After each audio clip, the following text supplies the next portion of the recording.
CPIM-നെ സംബന്ധിച്ചിടത്തോളം അവർക്ക് ഏറ്റവും പ്രാധാന്യമുള്ള സംഘടനാ ബലമുള്ള ജില്ലയാണ് കണ്ണൂർ ജില്ല. അതുകൊണ്ട് തന്നെയാണ് CPIM-ന്റെ സംസ്ഥാന സെക്രട്ടറി MV ഗോവിന്ദനായിരുന്നാലും പിണറായി വിജയനായിരുന്നാലും കോടിയേരി ബാലകൃഷ്ണനായിരുന്നാലും ആ പദവിയിലെത്തുന്നതിന് കണ്ണൂർ ജില്ലയ്ക്കൊരു പ്രാധാന്യമുണ്ട്. എന്നാൽ കഴിഞ്ഞ കുറേ നാളുകളായി കണ്ണൂർ ജില്ലയിൽ നിന്നും കോൺഗ്രസിന് വലിയ ആധിപത്യം ഉണ്ട് എന്നുള്ളത് CPIM-നെ വിറളി പിടിപ്പിക്കുകയാണ്. കെ സുധാകരനായിരുന്നാലും ഇപ്പോൾ സണ്ണി ജോസഫ് അമരത്തേക്ക് എത്തുമ്പോഴും നേരത്തെ കണ്ണൂർ ജില്ലയിൽ തൻ്റെ രാഷ്ട്രീയ പ്രവർത്തനം വലിയ തോതിൽ നടത്തിയിട്ടുള്ള മുല്ലപ്പള്ളി രാമചന്ദ്രനായിരുന്നാലും അദ്ദേഹം പരിപൂർണമായും കണ്ണൂർ ജില്ലക്കാരനല്ല, അദ്ദേഹത്തിൻ്റെ സ്വദേശം കണ്ണൂർ ജില്ലയുമല്ല. എന്നാൽ പോലും കണ്ണൂരിലെ രാഷ്ട്രീയ പ്രവർത്തനത്തോട് നല്ല രീതിയിൽ ആധിപത്യം പുലർത്തിയ നേതാവാണ്.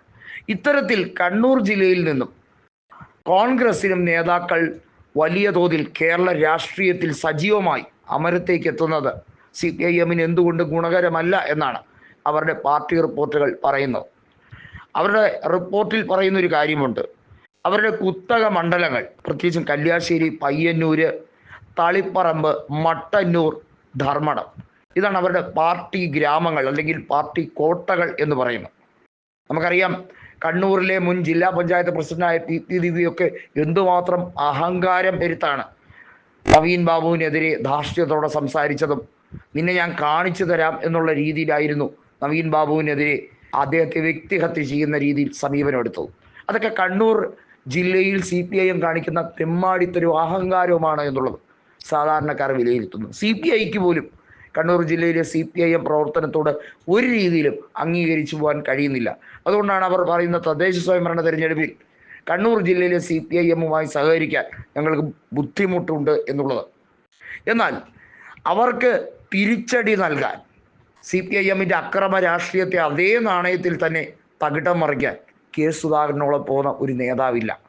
അതുകൊണ്ടാണ് അടിക്ക് തിരിച്ചടി എന്ന രീതിയിൽ കൊടുക്കുന്നതുകൊണ്ട് പിണറായി അടക്കമുള്ള എല്ലാവർക്കും കെ സുധാകരൻ എന്ന് പറയുമ്പോൾ ഒരു ചെറിയ ഭയമുള്ളത്.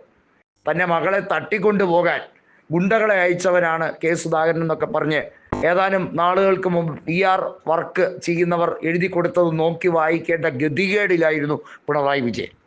തൻ്റെ മകളെ തട്ടിക്കൊണ്ടുപോകാൻ ശ്രമിച്ചു എന്ന് പിണറായിക്ക് ബോധ്യമുണ്ടെങ്കിൽ എന്തുകൊണ്ട് തനിക്കെതിരെ പരാതി കൊടുത്തില്ല എന്ന് പറഞ്ഞ് പിണറായി നടത്തിയ അക്രമ രാഷ്ട്രീയത്തിനെതിരെ കൃത്യമായി പിറ്റേ ദിവസം തന്നെ, അതായത് ഇദ്ദേഹം ചർച്ച നടത്തിയതിൻ്റെ പിറ്റേ ദിവസം തന്നെ മാധ്യമപ്രവർത്തകരെ വിളിച്ചു കൂട്ടി അതിന് മറുപടിയും പറഞ്ഞു. ഇതാണ് സുധാകരൻ്റെ ഏറ്റവും വലിയ എഫക്റ്റ് എന്ന് പറയുന്നത്. അടിക്ക് തിരിച്ചടി, റിയാക്ഷൻ ഉടനടിയാണ്.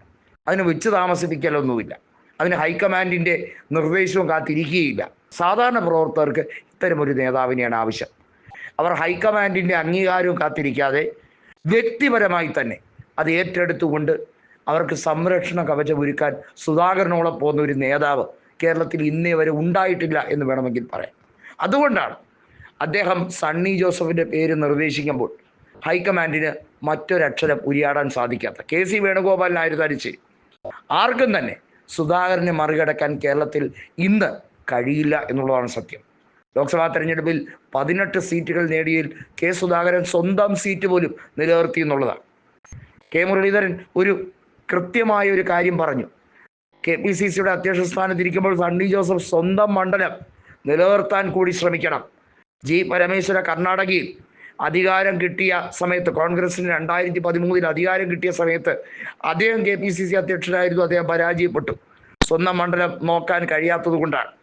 ഇത്തരത്തിലുള്ള കൃത്യമായിട്ടുള്ള ഉപദേശങ്ങളും കെ മുരളീധരൻ കൊടുക്കുകയാണ്.